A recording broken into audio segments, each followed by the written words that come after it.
दोस्तों, आज हम बात करने वाले हैं एक ऐसी लड़की की जिसने बिना किसी गॉडफादर के, बिना किसी फिल्मी बैकग्राउंड के एक छोटे से शहर से निकलकर पूरे देश में अपना नाम रोशन किया। जी हाँ, आज हम बात करेंगे एक्ट्रेस हिना खान की। उनका सफ़र सिर्फ एक सफलता की कहानी नहीं है, बल्कि यह उस हर इंसान के लिए एक मिसाल है जो सोचता है कि बिना पहचान के कुछ नहीं होता। तो आज के इस वीडियो में हम जानेंगे हिना का करियर, उनकी लव स्टोरी, उनकी कंट्रोवर्सी और वो तमाम पल जिन्होंने उन्हें वो बनाया जो वो आज है। हिना खान का जन्म 2 अक्टूबर 1987 को श्रीनगर, जम्मू कश्मीर में एक मिडिल क्लास मुस्लिम परिवार में हुआ था। घर में 4 लोग थे, माँ, पापा, हिना और उनका छोटा भाई आमिर। बचपन से ही हिना एक सामान्य स्टूडेंट थी, पढ़ाई में औसत लेकिन जिंदगी में भरपूर जोश। स्कूल में उन्हें पेंटिंग और सिंगिंग का शौक था। उस वक्त उनका सपना था कि वो बड़ी होकर एक कामयाब पत्रकार बनेंगी। एक्ट्रेस बनने का ख्याल तो उनके जहन में था ही नहीं। स्कूल की पढ़ाई पूरी करने के बाद हिना ने BBA किया और उसके बाद दिल्ली के CCA कॉलेज ऑफ मैनेजमेंट से MBA भी पूरा किया। और यहाँ एक दिलचस्प बात है कि उन्होंने ये MBA तब पूरी की जब वो पहले से ही एक TV शो में काम कर रही थी। पढ़ाई को उन्होंने कभी नज़रअंदाज नहीं किया, चाहे हालात कुछ भी हों। MBA के बाद हिना ने नौकरी की तलाश शुरू की। दिल्ली में कई इंटरव्यू दी और आखिर में एक कॉल सेंटर में उनकी जॉब लग गई। वहां उन्होंने करीब 4 से 5 महीने काम किया, लेकिन हिना का सपना वहां नहीं रुका। उन्होंने एयर होस्टेस बनने की ठानी और उसी दौरान एक ट्रेनिंग एकेडमी में अप्लाई किया।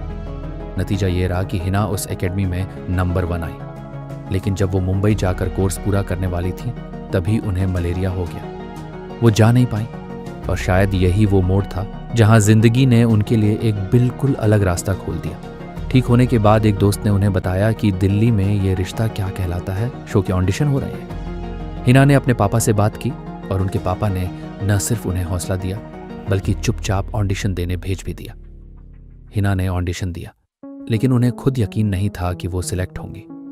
मगर अगले ही दिन प्रोड्यूसर का फोन आया और बताया गया कि वो लीड रोल के लिए चुन ली गई है।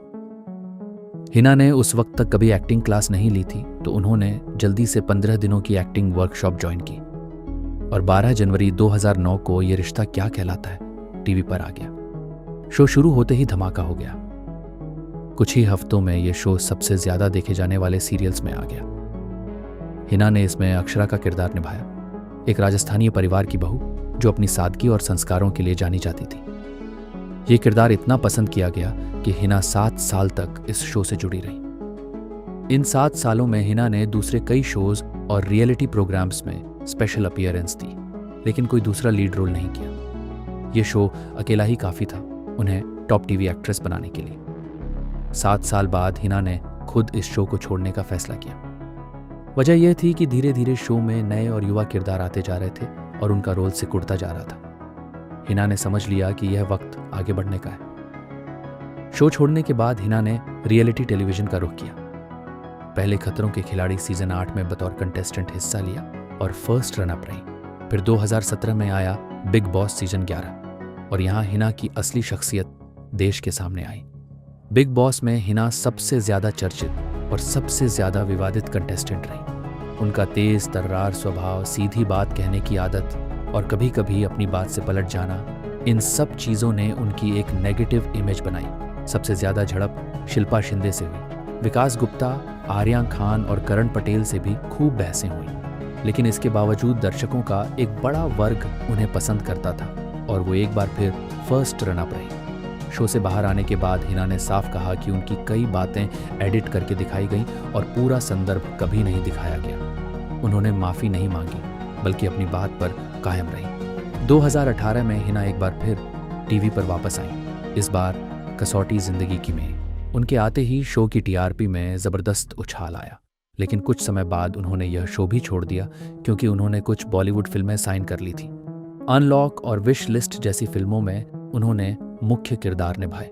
इसके बाद निर्माता एकता कपूर के कहने पर हिना ने नागिन 5 में नागेश्वरी का रोल किया और जैसा हर बार होता है उनके आते ही शो की रेटिंग ऊपर चली गई। इसके अलावा उन्होंने स्मार्टफोन नामक एक शॉर्ट फिल्म में भी काम किया, एक वेब सीरीज में छोटा सा रोल किया और कई म्यूजिक वीडियोस में भी नजर आई।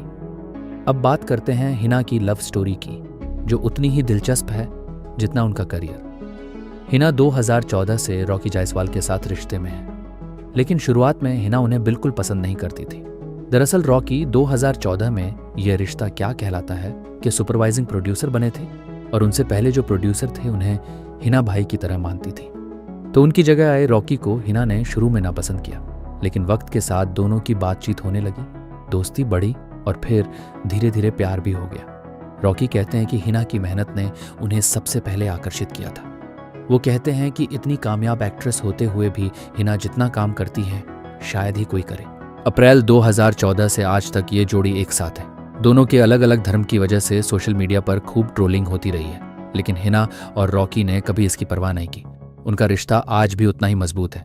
ट्रोलिंग की बात चली है तो बता दें कि हिना को सोशल मीडिया पर लगातार ट्रोल किया जाता रहा है, खासकर 2021 में जब वो रॉकी के साथ मालदीव ट्रिप पर गई थी और उन्होंने कुछ तस्वीरें पोस्ट की थी। जब उनसे पूछा गया कि वो ट्रोल्स को क्या जवाब देती हैं, तो हिना ने कहा कि वो बस इग्नोर करती है। उन्होंने ये भी कहा कि ऐसे लोगों पर उन्हें तरस आता है, क्योंकि जिन्हें असली ज़िंदगी में ध्यान नहीं मिलता वो ट्रोलिंग से ध्यान पाने की कोशिश करते हैं। अब बात करते हैं उस पल की जो हिना के करियर का सबसे बड़ा और सबसे यादगार मोड़ रहा, कांस फिल्म फेस्टिवल। ये वो मंच है जहां बड़े से बड़े बॉलीवुड सितारे भी पहुंचने के सपने देखते हैं। एक टीवी एक्ट्रेस का वहां बुलाया जाना लगभग नामुमकिन माना जाता था, लेकिन हिना खान को कांस के लिए चुना गया और वो वहां गई। हिना बेहद खुश थी, लेकिन उसी दौरान एक वरिष्ठ पत्रकार ने सार्वजनिक रूप से कह दिया कि हिना खान जैसी छोटी मोटी एक्ट्रेस कब से कांस में आने लगी। ये बात हिना को बहुत चुभी, लेकिन इंडस्ट्री हिना के साथ खड़ी हो गई। टेलीविजन और फिल्म दोनों जगह से लोगों ने उस पत्रकार की आलोचना की। बाद में उस पत्रकार ने हिना से माफी मांगी और हिना ने बड़े दिल से माफ कर दिया। ये घटना उस सोच का आईना है जो टेलीविजन एक्टर्स के साथ अक्सर होती है। हिना खुद कहती हैं कि टीवी एक्टर्स को बॉलीवुड में हमेशा कमतर आंका जाता है और आउटसाइडर्स को तो और भी ज्यादा नजरअंदाज किया जाता है। लेकिन इन सब के बावजूद हिना ने अपना लोहा मनवाया। साल 2018 में उन्हें बेस्ट एक्टिंग के लिए दादा साहेब फाल्के अवार्ड से सम्मानित किया गया। ये पुरस्कार भारतीय मनोरंजन जगत के सबसे प्रतिष्ठित पुरस्कारों में से एक है। निजी जिंदगी में हिना को घूमना बहुत पसंद है और मालदीव्स उनकी पसंदीदा जगह है।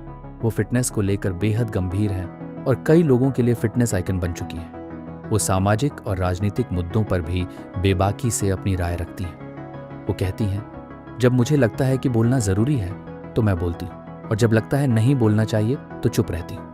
हिना मानती हैं कि वो जिस्मानी तौर पर भले ही उतनी मजबूत ना हो, लेकिन मानसिक रूप से वो बहुत मजबूत है और उनकी जिंदगी देखें तो ये बात सच भी लगती है।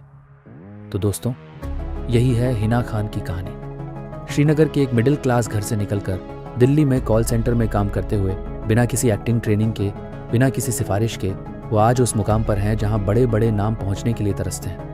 एक कॉल सेंटर से कांस के रेड कार्पेट तक। यही है हिना खान।